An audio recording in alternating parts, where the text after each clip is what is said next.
Hey guys, how you doing? It's Mike and Sandy Quast here again with TheRealParents.com. Wait for me! Hey, can't forget about Sandrita. Hey, today we're going to highlight a book.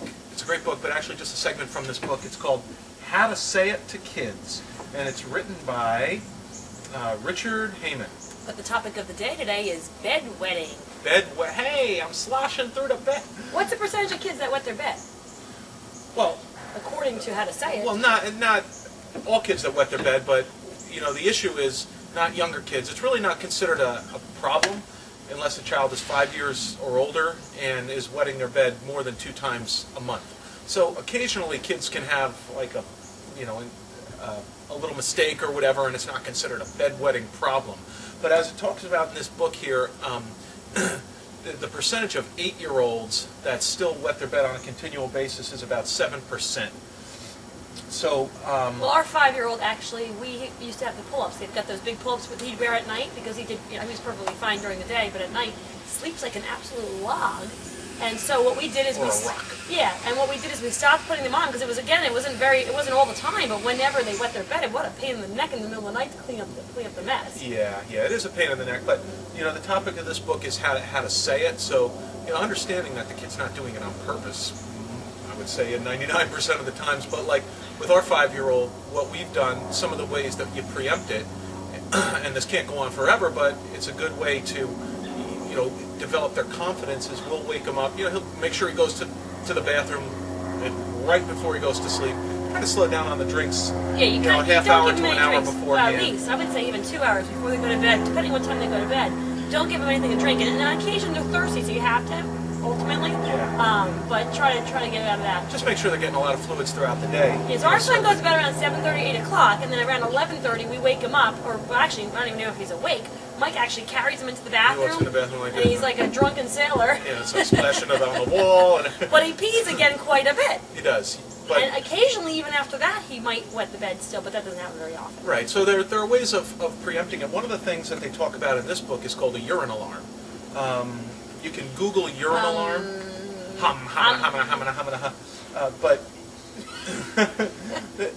when your child does wet their bed and it's considered a problem, you know, maybe they're 7, 8, 9 years old. You don't have to hold the book up, they can't see that from there. It's just a glare. What you want to do is you want to teach them that they're not alone, because it's like 1 in 14 kids in that age group are having challenges with that. So basically, you can say they don't want to have sleepovers, and that's the kind of thing. It kind of affects them.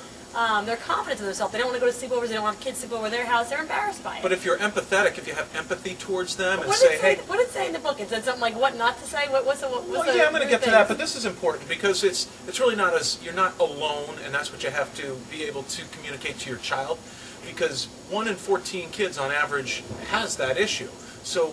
And sometimes it goes into adulthood, he said, right? Well, at least one other kid in their class probably is peeing in his bed, too, inadvertently. So if you can reassure that the kid that he's not alone, and sometimes it can go into adulthood. So, yeah, it says something like that, what not to say. Well, these are the kinds of things that you don't want to say to your kid, you know. It's like, hey, I'm not washing those smelly sheets. You do it. It ain't my problem, kid. And actually, there are parents that say that. You know, there's probably times when that thought has run through my mind, but... Those are the types of things. You have to encourage the kid, obviously. A better way to say it would be, hey, I'm glad that we're tackling this problem. We know that, that you've had this issue, but hey, we're working on it and things are going to get better. And you're probably better off saying this in the morning, because at night they're going to be half asleep. So and you may or may not know that it's wet until morning. That's the thing, is we always check on our kids a couple of times a night, and that's how we've found that. But in a lot of cases, worst case scenario, you don't have to go through the whole scenario of making a whole new bed. You can put a little quilt on the floor, let the child sleep on the floor for the night, throw the sheets in the wash while you're sleeping, and then to deal with it the next day. Well, one of the things that you can do to make them even more aware of it is they can remake their bed. What, the urine alarm? Yeah, the urine alarm. Well, you could Google that, urine alarm, but I guess it wakes them up or something when they feel a little bit of wetness. I guess there's some medications out there that can be prescribed by pediatrics called tricyclic antidepressants. Don't do that. But by far the most successful treatment, as it says right here in this book, is the use of the urine alarm. And basically it's an alarm that goes in the bed and sounds at the first sign of wetness. So what it does is it wakes the child up and makes them aware that they're actually urinating in their bed so they can stop the cycle. Okay, but wait, tell me again, what was the, with that drug? What was the harmful side effects of that drug? Well, it can be what they call cardiotoxic. So if the child accidentally overdoses or takes too much or the dosage is off, don't do it that. can be toxic to the cardiovascular system. So so there's other ways of doing it. You know, another way that could work too, and you've seen probably some of our tapping videos, EFT. We've touched on some of that.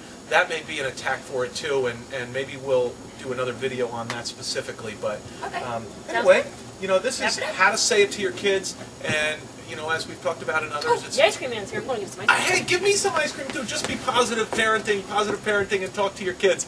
Anyway, this is Mike and Sandy Quast with TheRealParents.com. Sign up for our quick tip of the day. See you soon.